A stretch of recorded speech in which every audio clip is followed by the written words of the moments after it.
श्रीस्तनाभरणं तेजः श्रीरङ्गेशयमाश्रये चिन्तामणिमिवोद्वान्तमुत्सङ्गे अनन्तभोगिनः न श्रीरङ्गनायक्यै यद्भ्रुविभ्रमभेदतः ईशेषितव्यवैषम्य निम्नोन्नतमिदं जगत्।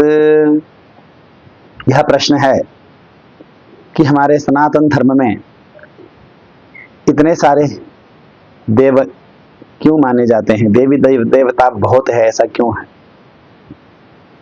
यह प्रश्न है। क्या हम एक ही भगवान की उपासना नहीं कर सकते हैं क्या? तो यह प्रश्न है।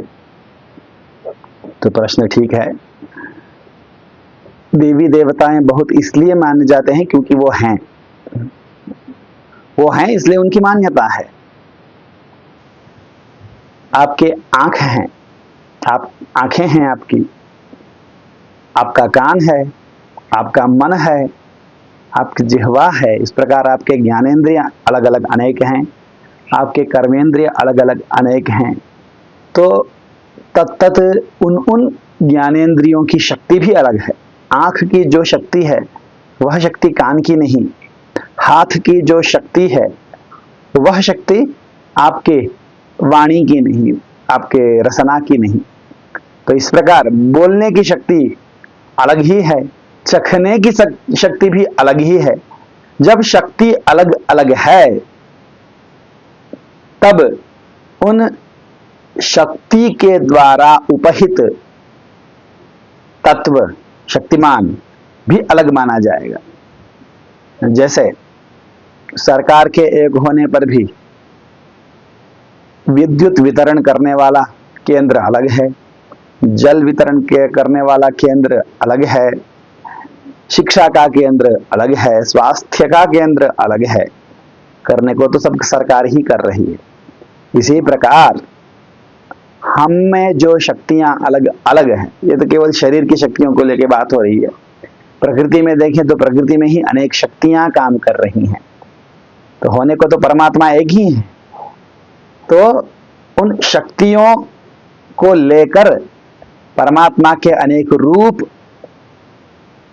परमात्मा के द्वारा नियमन किए हुए अनेक अधिकारी मान लीजिए, अथवा कोई नहीं, परमात्मा के ही अनेक रूप मान लीजिए, तो वो अलग अलग दिखते हैं।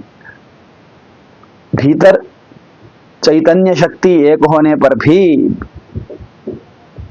उस चेतन का, जीव का, आत्मा की जो चेतना शक्ति है वह एक होने पर भी, आत्म शक्ति एक होने पर भी, जब आंखों से अथवा कान से अथवा जिह्वा से वही शक्ति प्रवाहित की जाती है तो उसके कार्य अलग अलग दिखते हैं।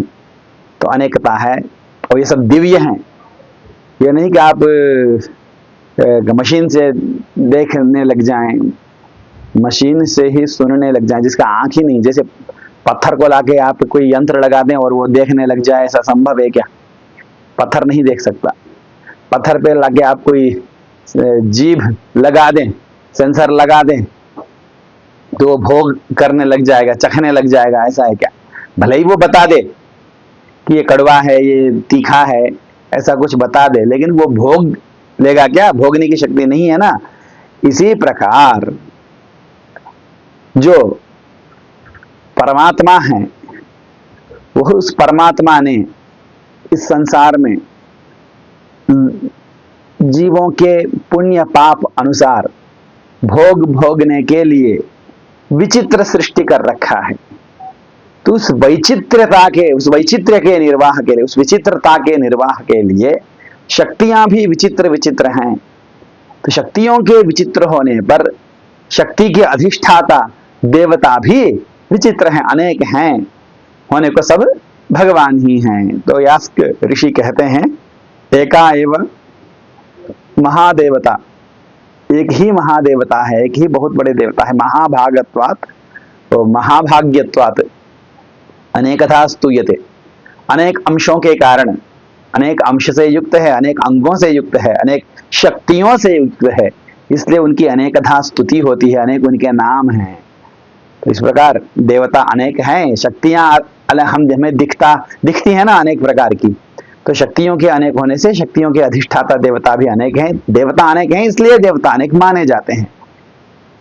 अब ये नहीं कहना चाहिए कि देवता हम नहीं मानते, एक ही देवता को मानते हैं। तो कैसे भैया, कैसे एक ही देवता को मानेंगे? क्योंकि आंख एक दिव्य है, दिव्य चीज है। आंख में जो शक्ति आई है वो दिव्य शक्ति है, आप अपने से नहीं प्रकट कर सकते उसको। अभी बोला गया ना कि पत्थर देख नहीं सकता, क्यों? क्योंकि दिव्यता जो है, दिव्यता का आधान हुआ है, तो हम नहीं बना सकते। भोजन को जो शक्ति के रूप में परिणत करता है हमारा शरीर, जठराग्नि में जो दिव्यता है कि जठराग्नि हमारे द्वारा खाए हुए अन्न को, भोजन को भस्म करके, उसको पचा करके, गला करके उसको शक्ति के रूप में परिणत कर देता है। संसार का कोई मशीन है क्या कि अन्न उसमें डाल दें और वो शक्ति दे देगा, वो शक्ति ही हमें ट्रांसफर हो जाए? नहीं है ना। तो उस जठराग्नि में एक दिव्यता है। तो जहां जहां दिव्यता है वहां देव संबंध है। जहां पर अलौकिकता दिखती है हमें, वहां दिव्यता का संबंध है। दिव्यता का संबंध है तो वहां देव का भी संबंध है। इसलिए अलग अलग प्रकार के शक्तियों के अनुभव करने से, होने से हमें ये मान लेना चाहिए कि उन शक्तियों के नियामक देव भी अलग अलग हैं। इसलिए देव अनंत होने के कारण 33 कोटि तो हम बोलते ही हैं, तो उससे भी अधिक भी हैं। तो प्रधान देवता ही वे हैं, 33 प्रकार के भी हैं, 33 करोड़ भी हैं। तो इन देवताओं को हम मानते हैं। अब ये प्रश्न ये है कि हम सारे देवताओं को क्यों माने? हम तो एक ही परम तत्व को मानेंगे, परमात्मा को मानेंगे, वासुदेव को मानेंगे। अच्छी बात है, मानिए। यदि आपको संसार के भोगों में इच्छा नहीं है, संसार के उन भोगों के भोगने की शक्ति आपको नहीं चाहिए, उनमें आपकी आस्था नहीं है, उनमें आपकी निष्ठा नहीं है, आपको वैराग्य हो गया है, तो ठीक है, आप मत मानिए। आप तो फिर भगवान को ही मानिए, आत्मवस्तु को ही मानिए, है ना। तो अब यदि आपको संसार के विषयों में भोग है तो भी आप भगवान को मान सकते हैं, केवल भगवान को ही मानूंगा ये भी बोल सकते हैं। लेकिन यह है कि मानूंगा ही नहीं, मानना माने तो बात है आदर करना, भक्ति करना, उपासना करना, ये भगवान की ही कीजिए अगर आपको इच्छा है। आपको तुरंत फल चाहिए संसार का, तो देवी देवता मान सकते हैं क्या? तो उसके लिए शास्त्र ने विधान किया ही है। नहीं मैं तो एकदम भगवान का अनन्य बनूंगा, तो ठीक है, अनन्य बनिए, लेकिन यह है कि विषयों में भोगों को कम कीजिए, विषयों के प्रति अपने आकर्षण को, अपने आसक्तियों को कम कीजिए। और परमात्मा जो आत्मशक्ति है, हमारे आत्मा की ही आत्मा है, उनकी उपासना तीव्रता के साथ कीजिए। इसलिए ये नहीं बोलना चाहिए कि हम एक ही परमात्मा है तो उन्हीं की उपासना करेंगे, यहाँ तक ठीक है, बाकी देवताओं को हम नहीं मानेंगे। कैसे नहीं मानेंगे? वो है शास्त्र बोल रहा है और हम भी थोड़ी सी युक्ति लगाते हैं। तो नाना विचित्र शक्तियों को देखने के कारण उन विचित्र शक्तियों के अधिष्ठाता को भी अनेक मानना यही युक्ति संगत पड़ता ही है। शास्त्र के वचनों पे विश्वास करेंगे तो जरूर अनेक प्रकार के देवता है हमें मानने हैं। तो श्रीमते रम्यजा मातृ मुनीन्द्राय महात्मने श्रीरंगवासिनी भूयात् नित्य श्री नित्य मंगल।